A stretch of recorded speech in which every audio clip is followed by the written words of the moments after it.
right, guys. Welcome to the second episode of the Classy Neurotic Podcast. I'm your host, Classy, and today we're joined by Arya, also known as Lovely Perfect Talks. So, how are you, Arya? Hi, I'm good. Thanks for having me. I'm excited to be here. Perfect, perfect. So, why don't you tell us a little bit about yourself and, yeah, what started Lovely Perfect Talks? Or, yeah. Yeah, so I started on TikTok actually. Um, I think over the summer, right before Kamala entered the campaign, I think I started like posting about politics. And in September, I had my first video like go viral where I basically did like this breakdown of the Trump watch scheme that he was doing, like Oh, the yeah, $1,000 watches. And I did like this whole like going through the Q&A on the website and looking through how shady it was, and I made this video that was like if I was money laundering from a foreign adversary, this is exactly how I would do it. And it got super super viral. I think it has like over 1 million views right now, that's but I insane. got like, yeah, I got like an insane amount of followers from it. And I don't know if you know Ben Mycelis from the Midas Touch network, but he like reached out to me and was like, "Hey, like this is a really good video." And that was kind of like the first time that I got like noticed. I was like super starstruck cuz like I'm a huge fan of the guy. So I was like, "Oh my gosh, like this is crazy." But I had just started like kind of posting about politics then, so I Sure. didn't like do any like collab or any type of like further promotion or anything. And then I don't know, I kind of just kept on going with it. My username on TikTok, because it was a personal account before, was Lovely Perfect Swag. So Mhm. that was just like the username that I stuck with. And then I started a Blue Sky, and then that kind of got like a couple hundred followers. And then I made another video after the election. I was like posting about politics like this entire time, right? And after the election, I made a video basically shitting on the entire Kamala campaign, and I was like, "You are the fucking reason why we lost. This sucks." Right, And that video also went pretty viral. That time, I got reached out to by Adam Mockler, who right. had me on his channel a couple of times just to do like a couple like collab videos, just talking about like current news at the time. And then after that, I don't know, I guess we got really good feedback on the on the video that he wanted to like work with me further. So he's been helping me out like, you know, with the channel, figuring out like all of the editing, like the YouTube algorithm stuff. I'm helping him out with like the Substack. So he like just Nice, started a nice. Substack that I'm writing for him. And yeah, I don't know. I just started this, so I'm pretty new to everything, but Sure. I've always been like really into politics and debate. I used to want to be a lawyer. But like I was like that freak in high school that was like editor in chief of the newspaper, president of debate, president of the prom club. I was doing model congress, student council, like That's cool. Yeah. Yeah, speaking of your Substack, I actually found your Substack, and I think it's pretty interesting because it says after 3 months of making TikToks, Adam Mockler, like you said, reach out to you to collaborate for a video, and not even a month later, convince you to sell your soul, hit adrenochrome, and start accepting blood money from the satanic cabal like a good Democrat. So, do you want to talk about that? so yeah, of course. That's on my website. And I so my entire family is like super super Republican, like super red Right, pilled MAGA borderline conspiracy theorists, right? These are like not really like fully believing that 9/11 was like a terrorist attack, like thinking that the CIA had something to do with JFK, right? And when I started making these videos and when I like told my parents like, "Oh, this is like something that's like turning into a job. Like I'm getting AdSense from it. Like I joined, like I'm part of the partnership program now. Like I'm getting money from it." It was nice. like, "How are you getting money from talking about politics? Who's paying you? Do you know who's paying you? Are you aware of the people that are funding you?" And like I just started getting all of these accusations from my like one of my uncles told me that my he said it as a joke offhandedly, but he said that like my funding was about to get cut off because they shut down USAID. So like I get these accusations a lot, not just from my family but also from like people in my comment section, obviously, of like how much are they paying her to say this stuff. So it's just such a ridiculous accusation. I can't even like deal with like the a serious like refutation of it, that I kind of just lean into it of like, oh yeah, I'm getting paid by the entire satanic Jewish cabal. We're all taking adrenaline or adrenochrome or whatever in the back. I was on Epstein's plane. That was me. Like I have fucking Bibi Netanyahu in my bathroom paying my bills. Like I'm getting paid by APAC. Yeah, I'll take all of it. Like Yeah, I'm also Soros funded, if you haven't noticed. No, it's kind of funny though because I don't know if you've heard of the phrase "every accusation is also a confession." So I don't know. I'm sure you're familiar that many months ago it was revealed that many people, such as Tim Pool, Dave Rubin, I think Benny Thompson, people part of this yeah, company known Tenet as Tenet Media. Media, led by like Lauren Chen, turned out to be that they were being paid directly by RT employees, which work directly for the Russian government. Yeah. And it was a huge scandal, and it was like millions of dollars. It was much more than supposedly Hunter Biden would have made from the Burisma shit or whatever. No, but they were the victims. But they were the poor, helpless little Republicans that didn't know that it was Russia giving them $100,000 a month for a video. Like they were so helpless. They couldn't have known any better. Yeah, I don't know if you read that indictment. It's really funny though because at one point, one of the so-called because it was a Russian agent pretending to be like some Belgian billionaire, and they were supposed to meet for a meeting, and they were on Paris time, but then he came like an hour before, and it was on Moscow time. It was like I am here, and then he realized he messed up. I was just like fun, just thinking about this, like how would have worked out? Like, did a Russian try to do like a French accent or something to pass off as Oh my a gosh. would have been pretty funny though. Right. So yeah, I really like your channel. That's how I found out about you. I found out just through YouTube. I didn't really know about your TikTok because I'm not on there. It's fine. But I'm really Me impressed either. by your content, and I think that like you do a really good job pushing back against the MAGA agenda, Trump agenda. But you're also not afraid to criticize Democrats as well. And I think that's like Thank you. something we need because I don't know. I think there's some pretty good criticisms, and I was hoping to really ask like your opinion on how Democrats can improve, and in what role does Generation Z, our generation, have to play into this. Yeah. Um well, thank you, cuz I get accusations all the time that I don't talk or I don't criticize the Democratic Party enough. I'm actually not a registered Democrat. I don't know if that's like common information, but I'm a registered independent. Um Yeah, independent. I have a joke on X that former Democrat independent, so kind of like gives off crypto vibes. It's technically true. I'm just not a Democrat anymore because I live in a state that has open primaries, so I can just vote whichever primary without being a Democrat. You know what's Uh, funny? I'm actually an independent for like kind of the same reason, except like my state has closed primaries. okay. So I'm kind of I like the fact that I'm part of the statistic that is disenfranchised. So when I call Oh, my really? representative, I'm like, you're literally losing my vote because I am disenfranchised. Can we open the New York primary system? Oh, that's really okay. That's interesting. I thought I would have thought New York had open primaries. Yeah, I I mean, know, it's I live in crazy. Massachusetts, so we have open primaries. But like we're like the communist woke state, I guess. I don't know. The most. Um. So yeah, like, what do you think Democrats should Oh yeah, do? Yeah. No completely worries. forgot the question. I think the biggest like I, there's been so many like postmortems done about like the trans ad, about the giving transgender surgery into the prisons for criminals or whatever. Most of the postmortems on that like tie it to like this bigger cultural issue of like the left is going too far to the left, or this like underlying like it was targeted towards like black people, maybe like that was like the demographic that they wanted to spew. But I kind of took that all as an indictment of like how little the Democrats were doing to push their own agenda, because I've been Yeah. following like Democrats for forever.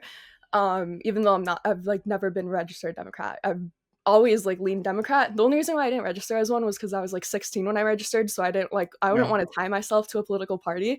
And even now, like I'm like I don't really love the tribalism of like the labels. And I think nowadays, especially with like the Republican side, but whatever, we're gonna both sides it because I have to be fair. It's like more of the party dictating the policies and the beliefs rather than like your beliefs and your policies lining up to a specific party. So like Trump says now we don't like open trade. Now we like tariffs. And now all of these Yeah. Republicans that like 20, 30 years ago would have been like fucking against any single type of tariff Yeah. ever are like, okay, yeah, no, tariffs are a good thing. Um but on the Democratic side of that, it's like the Democrats aren't saying like like actual like policies. It's like, well, we want to love everyone and we want to include everyone and we want everyone to be happy. And that's just such an unrealistic like an unrealistic message to anyone listening. It's all like, okay, like grow up. Like it like you're in this very like utopian like that what's that thing like when you're young you're liberal and you don't have a brain, and then when you're old you're conservative and then you don't have a heart. I think that's like a phrase. But it's like this idea that like the Democratic Party is just so idealistic and living in like this non-real world.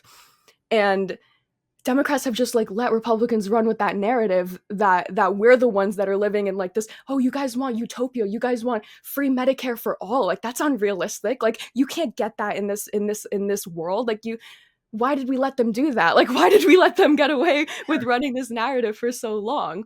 So I saw that trans ad as this like this very public embarrassment, like humility campaign. It was like the most blatant straw man to ever exist because Right. like if you're supporting that side, like not only do you want transgender people, but you want transgender criminals, and you want your taxpayer dollars funding those transgender criminals.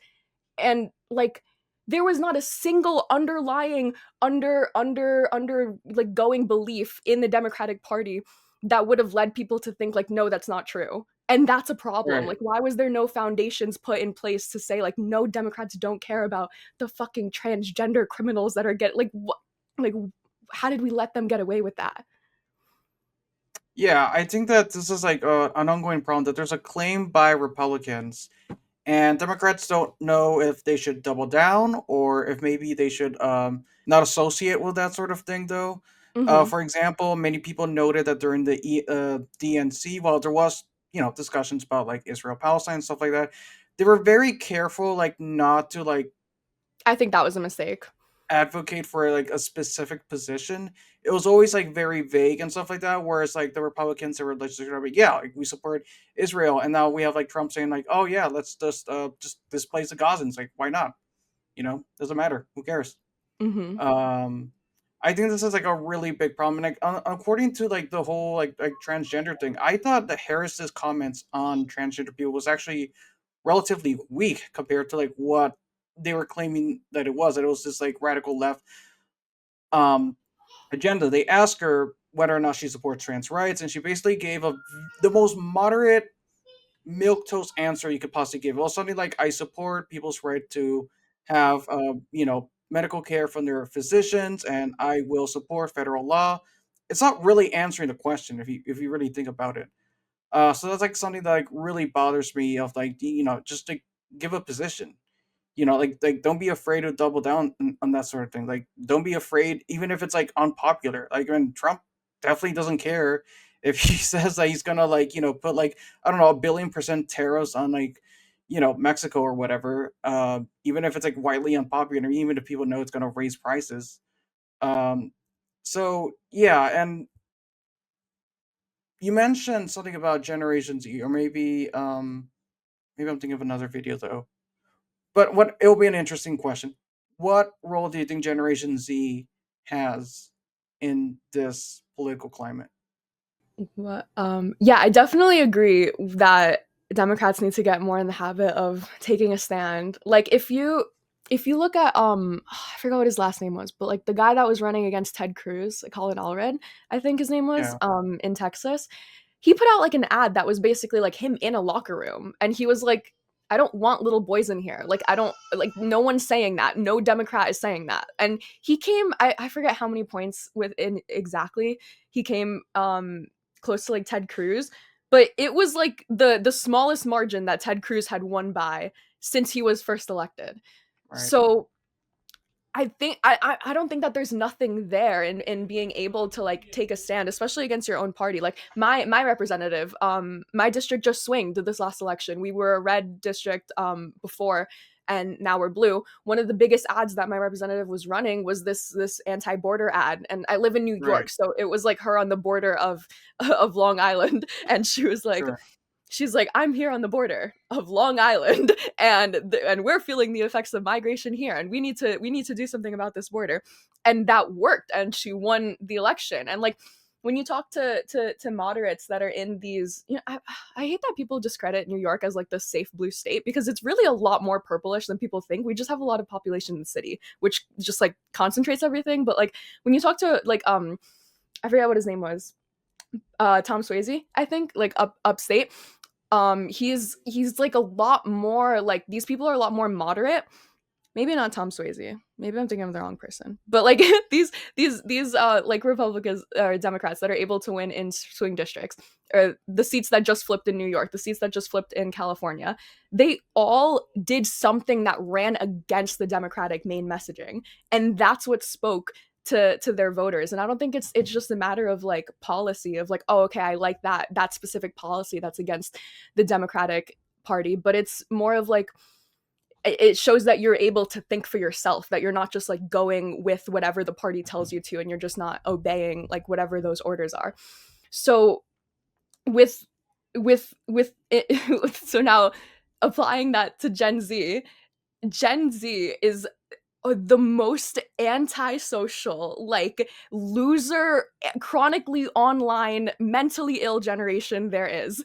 And I blame the internet like 100% for that. There is no moderate in Gen Z. Everything is so extreme. Everything that we consume is these like attention grabs. It's an attention economy. Anytime that you're on your phone, you're competing with like every piece of information that's ever been published, literally ever. And that is such a crazy like thing to grow up in, thing to like to see progress. And I think having access to so much information at once with like so fast was just, especially with COVID, when we were like locked in the house and not able to do anything, Right. it resulted in this huge like extremism. Like, when I talk to people around my age, there are no moderate or conservative Democrats. There are no moderate or like liberal Republicans. It's either you're like a white supremacist basically fighting for the abolition of the 19th Amendment. Like, you don't, what is it, You mean whatever the amendment 13th says that, or huh? 14th? The 13th or the Yeah, 14th? the 14th Amendment. Yeah.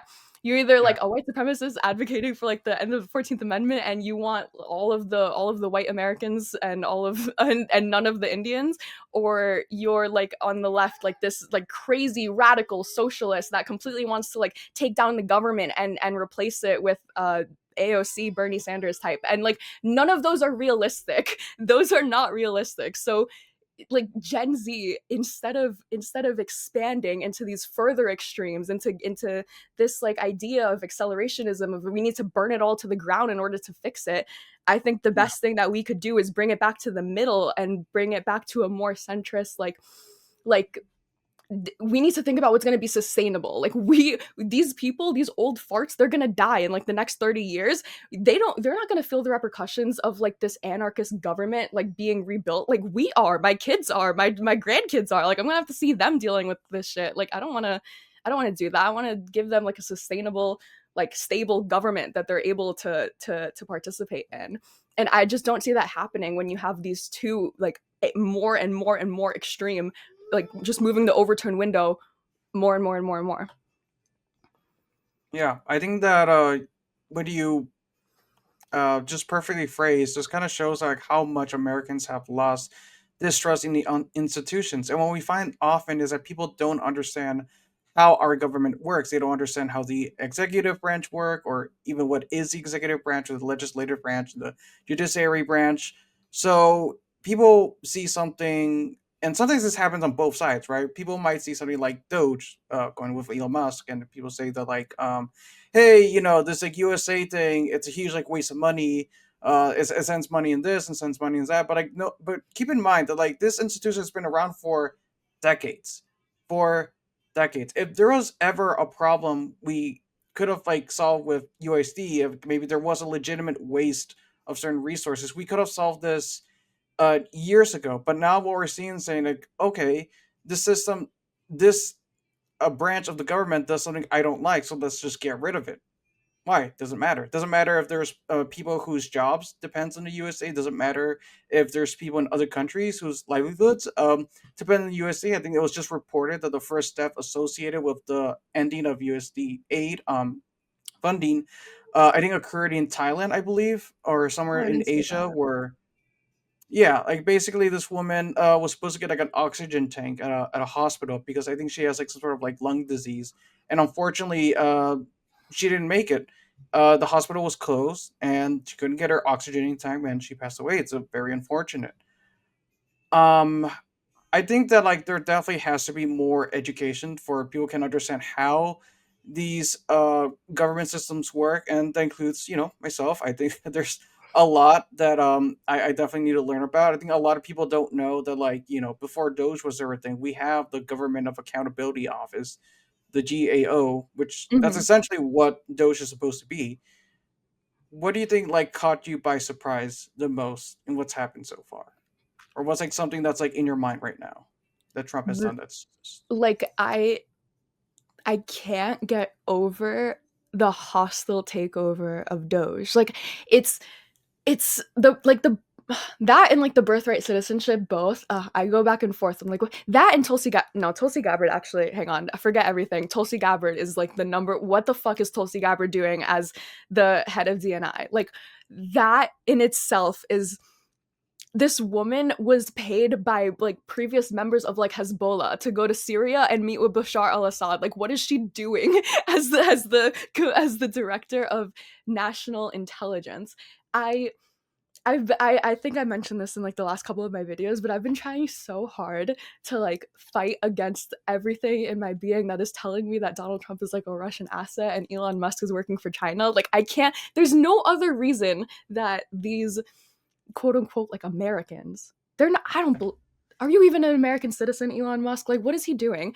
The hostile takeover that Doge is doing, the complete overriding of all prior administrative authority with no transition, with no discussion with those experts, with no type of alleviation or reallocation or delegation at all. It was just like Donald Trump, Elon Musk, and his six little boys that are just running around the government, like accessing treasury. Oop, like just deleted a social. Guess someone's not a citizen anymore. Like what are these people doing with access to these files? And it's not just like the fact that they have access to these files, because a lot of I don't know if this is like a real thing, but I've been having Trump supporters tell me that apparently everyone that was in the treasury in the last administration, like none of them got properly vetted either. I don't know where that talking point is coming from, but like I would have to like regardless of check it later. huh.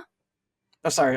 Yeah, I would have to look it up later. Yeah. Yeah, I was also like I couldn't even I tried to look it up. I was like, were they vet I like they all have to go through security clearances. I don't understand where that, but whatever.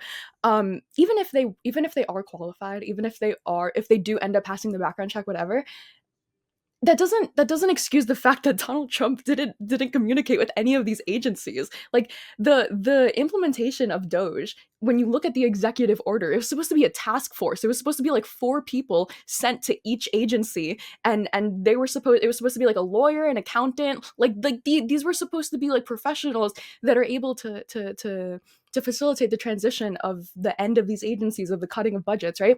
Donald Trump didn't do any of that. He just did like a big middle finger to every single fucking Democrat that was standing there like, I want to work with the Doge committee. He said, fuck you. This is for Republicans only. And then went ahead and just took six little boys into the treasury. Like, I can't get over the fact that there's six little boys. Like, the only reason why you go after young, impressionable, inexperienced people to work in government is because you want to manipulate them. Like I can't think of another there's no way that these people are the most qualified in the entire country to be doing this. Well, they are So the most qualified. We got rid of DEI for the federal government, so it's merit. oh, It's a true merit based system now. You're right. I that's another. Don't even get me started on the whole DEI thing. I like the amount of people that were tweeting after the Super Bowl, like, "Oh, that was the DEI show." Like, okay, so I knew that that was a code word for black, but you guys are supposed to be hiding the fact that that's a code word for black. Like, you guys are supposed to be like not explicitly saying that you being anti DEI is you being anti black. You're calling this halftime show filled with black dancers a DEI show. Like, what are you saying? Yeah, that's just like really insane. So do you want to touch on the 14th Amendment thing? Because I think the birthright citizenship is like really interesting. Yeah, definitely.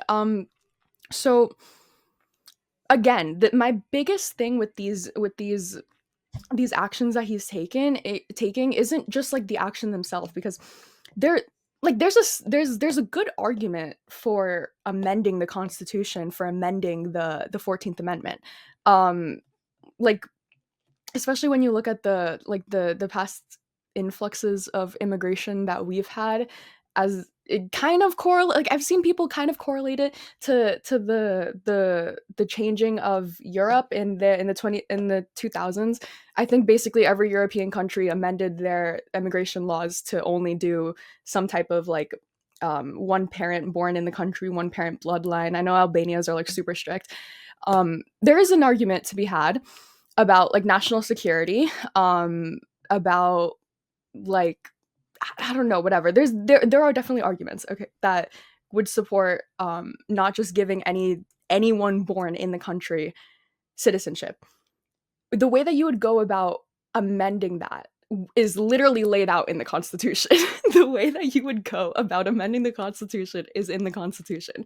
The way that you would go about making that a law is through Congress. And it's been so there was this Supreme Court case in the 1880s about like Native Americans, and it was Elk versus Wilkins, and it basically gave Congress the ability to define like citizenship outside of the Constitution. So the Congress ruled that Native Americans weren't classified as American citizens underneath the 14th Amendment. Um, sorry, the Supreme Court ruled that they weren't classified, but then Congress overturned this afterwards with an act that reclassified all Native Americans as citizens, right? So that's an example of you going through the legislative process and changing the definition of citizenship, right? And then again, you could go through the constitutional way where you get like 2/3 of the House, 2/3 of the Senate, and then 3/4 of the states. Donald Trump chose neither of those ways because he knew that it would never happen in hell. So if there are all of these good arguments to happen for a birth certificate, if you want to talk about national security, if you want to talk about the immigration patterns, if you fine, whatever, make all of those arguments to Congress, to the people that are legislating it. But Donald Trump knows that if these arguments were to be made, they would fall flat on their face. No one in Congress is going to vote for the amendment of the 14th Amendment. So he knows that. He knows that he campaigned on this. He knows that he promised this. And so the only solution to not look like a complete failure in the public eye is to declare it via EO, to dictate it. That is the definition of a dictatorship, is he's just dictating it without talking to anyone, without trying to do any type of legislative action, and decree it. And then when it inevitably fails in the court, he's going to try and blame it on some Democratic judge or some fucking Democratic lobbying committee that paid off a Democratic judge, that paid off the witness, and there was witness tampering, and there was all this, that, and the other, all these reasons that it couldn't happen, outside of the fact that it's just not popular. Like, he has the majority in the House and the Senate. If you wanted to pass the law, you could pass the law. It was actually a Reagan appointed judge that I think shut down this executive order regarding birthright citizenship. Interestingly Even enough, better. this sort of conversation that we're having though is that whatever the debate is, let's have the debate. The fact that Donald Trump thinks that he can just shut entire agencies down and just take out parts of our constitutional amendments without any sort of either constitutional convention or some sort of congressional action. It's just like something we really haven't seen for a while. um I can't really think of like seeing anything close to this like in recent history for sure. Let's go to like the next, because we talked a little bit about Tulsi Gabbard. I think it was today we just found out that our best friend RFK Jr. is gonna head the Yeah, he Yeah, officially got HHS. confirmed. Are you a fan?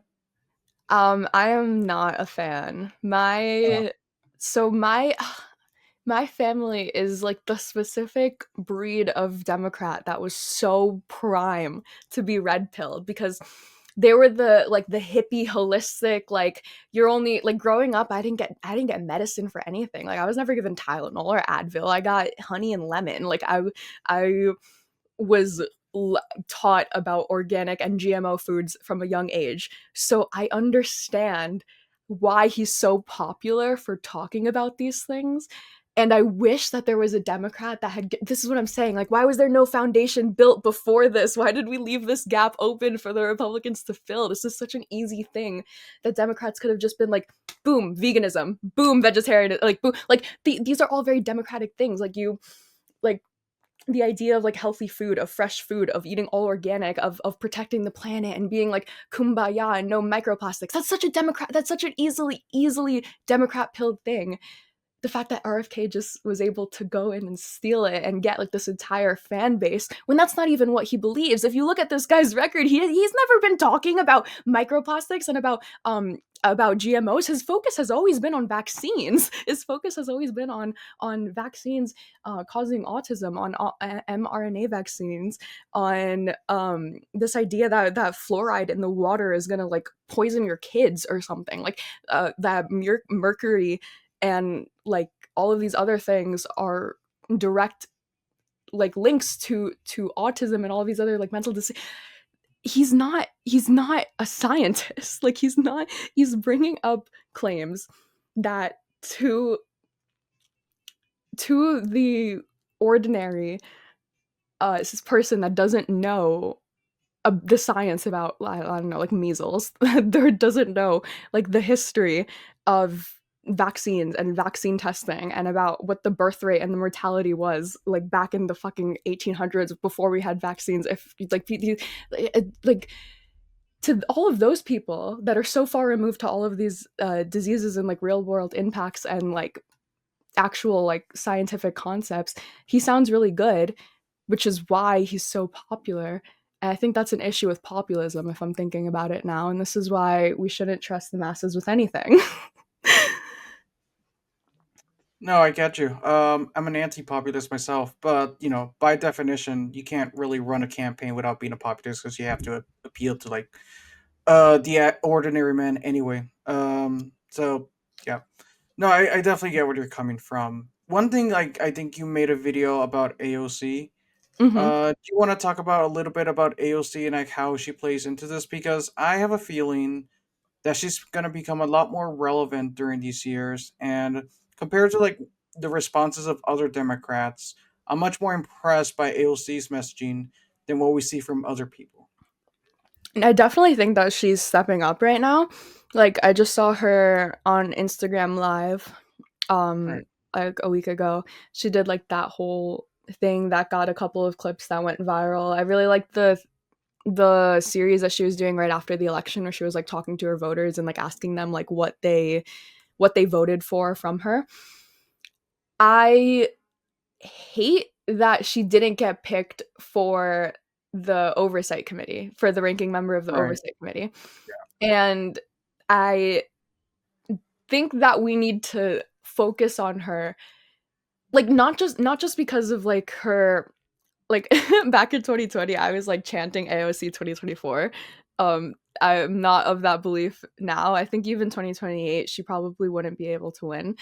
Um but so like not just from like a policy perspective but like from an incentive structure perspective, like this, even if you don't like AOC in terms of like policy, um which for the record I do, for the most part, um she's a little bit to the left of me, but even if you don't agree with her like entirely on policy, you have to respect and appreciate like her grit, if nothing else. And I think that that's the biggest thing that she was getting from her own voters after the election. So I think that we as like a collective like electorate need to be incentivizing that and like promoting that and like telling people like, hey, if you are out there and like talking telling our like representatives, our Congress like officials, whatever, like if you are out there talking to people, interacting with people, getting their opinions, like speaking to them, like genuinely showing that you care, like you're more likely to appeal to both sides of the aisle. Like you get an AOC that also has like Trump supporters.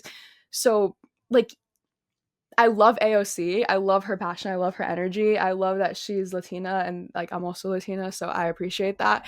Um but like more than anything, her media messaging is like phenomenal.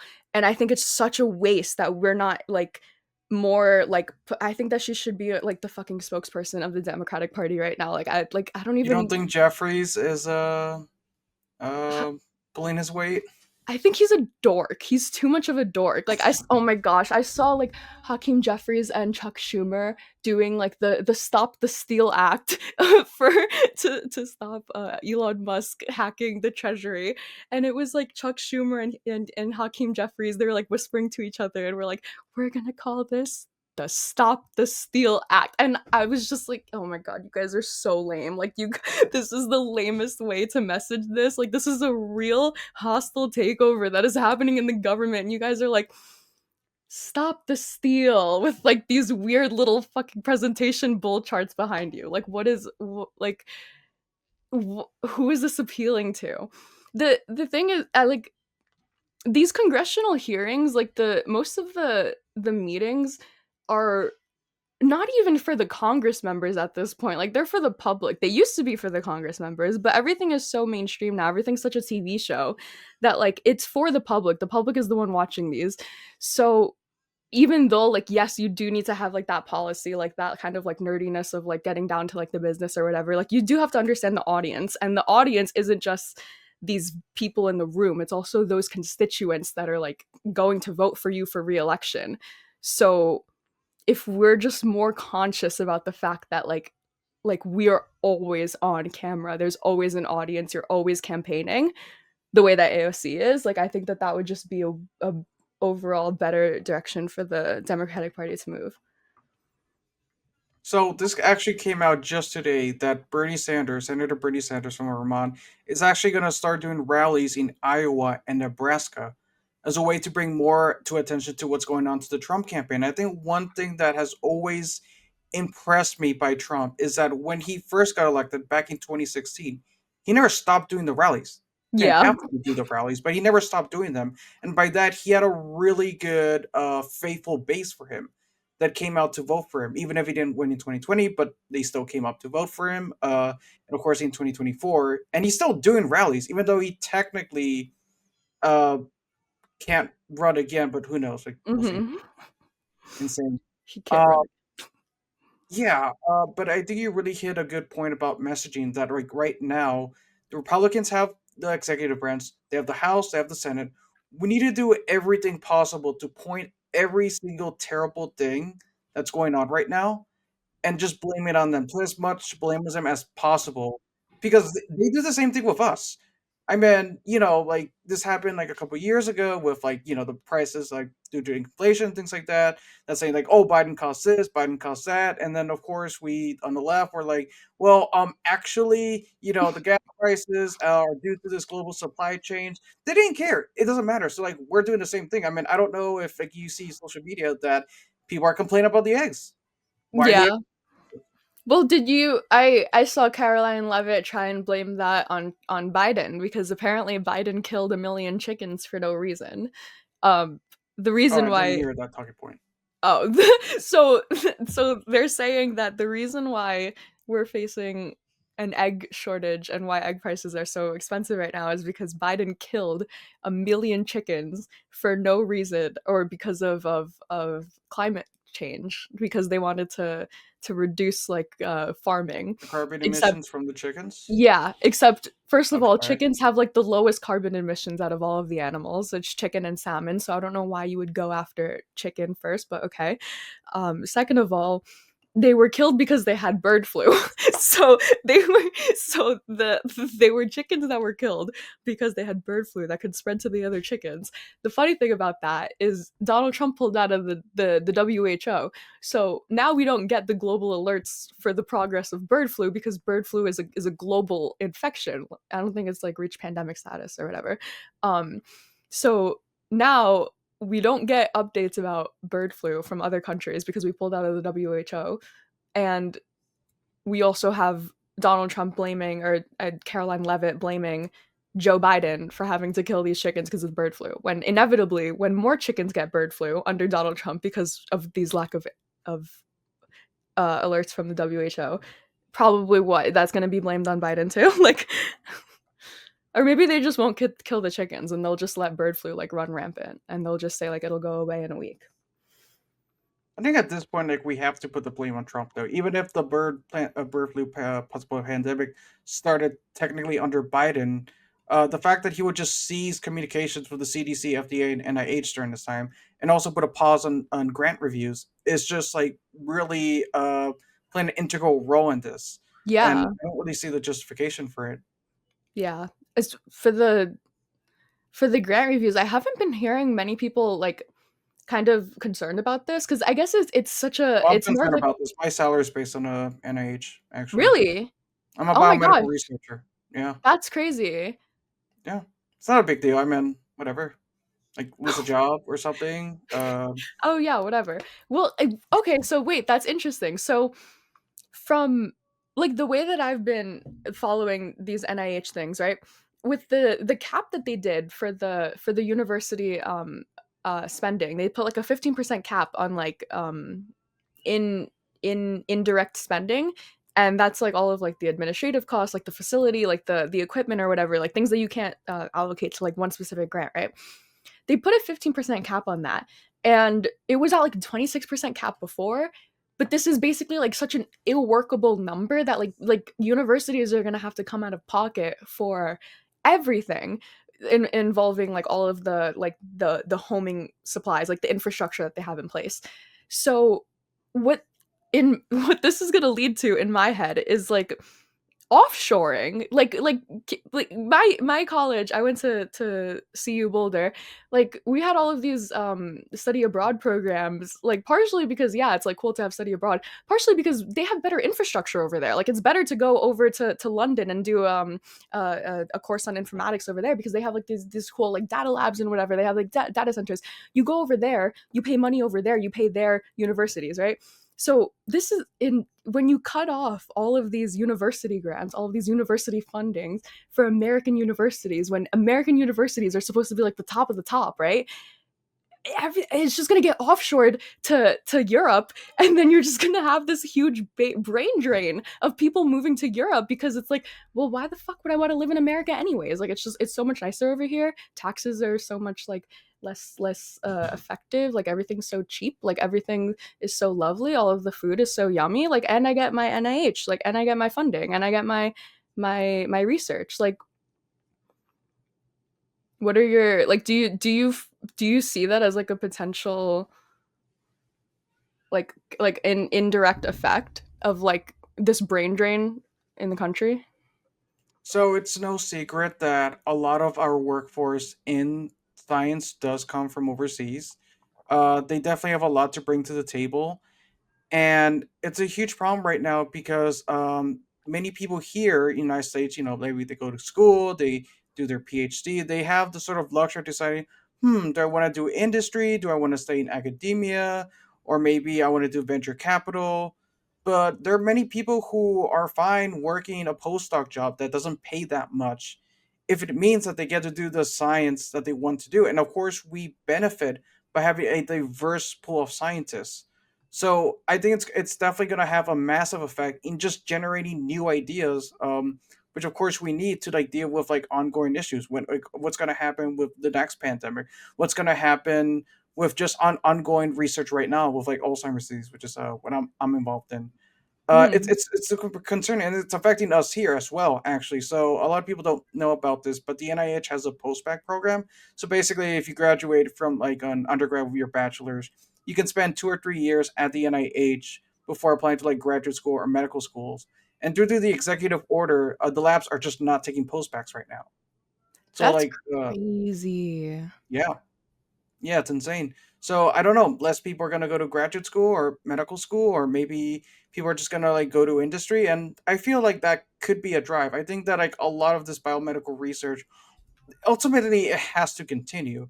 And there might be a possibility that they may ultimately just want this to continue more so in the private sector, because they would benefit more from this. They being like Elon and Trump and his friends and everything. It's just insane.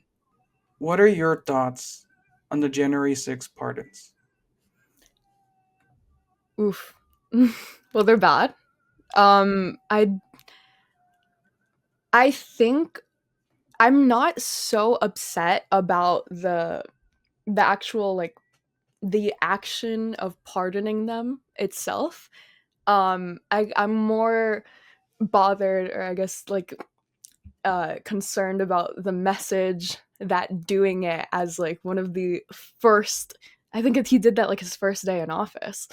Um and the message that that sends. So, like, if it was like Trump in his lame duck period, like after the 2028 election, um one of, like, the like, he does like what a Joe Biden does and just pardons them all at the inauguration, hoping that it'll just like fly under the radar.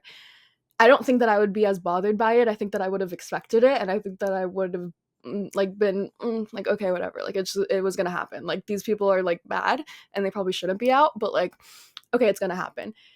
The fact that he did it so early on, the fact that he pardoned all of them as a blanket. I think he was quoted saying like, "What the fuck? Like, let them, like, why not fuck it?" or something like that. Um, when pardoning them, the fact that, like, he went on Sean Hannity after and talked about how, I think he said it would be cumbersome. Like, he used the word cumbersome. He said it would have been cumbersome to look at all of the cases and to determine which ones should and shouldn't be pardoned. And so he just pardoned all of them.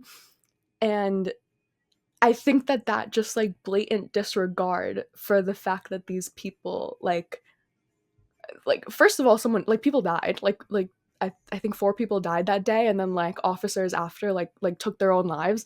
Like, there's videos of, like, officers' heads being crushed in through the door. Like, there's videos of these people, like, completely ravaging throughout the halls of the Capitol. And there's no question of whether or not they were violent, and there's no question of whether or not they were hurting authorities. The question is, like, what they were there for. And Donald Trump basically answered it by saying, "For me," when he pardoned all of them. Like, the past 4 years, he's been saying, "Oh, well, I didn't do that. I said peacefully and patriotically. Like, they didn't. I wasn't responsible for that. They didn't do that because of me." All of the Trump supporters are like, "Well, he didn't incite the insurrection. They were just protesting, and then it got out of hand and it got out of control." But in in in the very fact that he felt obligated to let them out the second that he was in office, he's taking accountability for them. He's taking responsibility for them. And the fact that every Republican after the fact has just, like, tried to completely disregard the fact that there are violent offenders out there that have reoffended. I think that, like, 3 of them have already gotten arrested, like, again. Um like, it's just such a ridiculous, like, if I was a Trump supporter neo-Nazi who had nothing better to do than, scour the internet and go on Kiwi farms all day, and I saw him do that, like, I would probably go out and buy a rifle and, like, sorry, like, I would just, like, I can't imagine the message that that's sending to people out there that are deranged, that are unwell, that are mentally ill, and think that there is this secret cabal that's actually eating satanic children and fucking, like, snorting adrenaline or adrenochrome or whatever. Like, I can't imagine the impact that this would have on them, and that's, like, scary, in combination with the fact that he seems very okay with just revoking Secret Service guards from people, which is, like, another, like, what happens if he gives, like, a little signal of, like, I really fucking hate, I don't know, Kamala Harris. Like, I'm really mad at Kamala Harris today. By the way, Kamala Harris's Secret Service is also gone. And by the way, Enrique Tarrio, like, how are you doing today, bud? Like, what is that gonna what does that mean? Like, what is that setting her up for? Like, I'm worried of what's gonna happen, political violence Wait, so you wise. don't think the January 6th rioters were FBI informants and Antifa members in.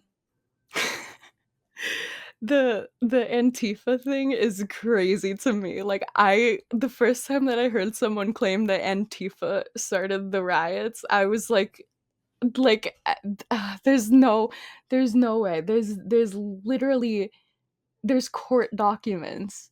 Like there's indictments. There's like digital forensics that they did on Donald Trump's phone to find out that he was like scrolling on Twitter for like the 3 hours that were there. Um Even if I were to grant it that there were Antifa members there, like, okay, fine. I grant it, there were maybe some Antifa members spread out there. What the fuck does that have to do with anything? Like, they weren't the ones that broke in. That was a Proud Boy, the first one that broke in. They weren't the ones that shot Ashley Babbitt. They weren't the ones that were killing, or sorry, that were like hitting all of the officers. Like those were very clearly people with Trump flags and with Trump gear, and the fucking QAnon shaman with his like weird fuzzy costume or whatever. Like, what does that have to do with anything?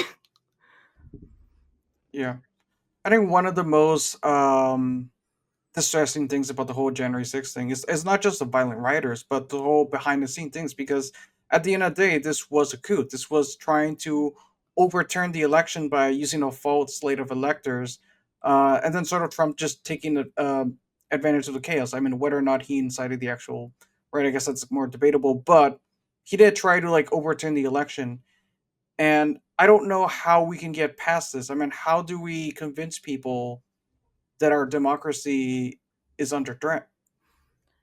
Yeah, that's a really good. I kind of consider the rioting of January 6th and then like the alternate slate of electors as like two separate events. So like I wasn't even thinking about like the complete like alternate slate of electors that he was doing, which for some reason most people don't understand that that's illegal. Like people, and this is like why education is like so important. I was mandated to do a government civics class in New York State. That's like required to get your degree. I don't know if that's required statewide. I don't know if people just like fucking failed out of that. But like it's so crazy to me that no one knows what the process is to first of all make a law. Like if I asked, probably like I would say 8 out of 10 Americans could not give me like maybe like three general steps of making a law. Like they wouldn't be able to name it.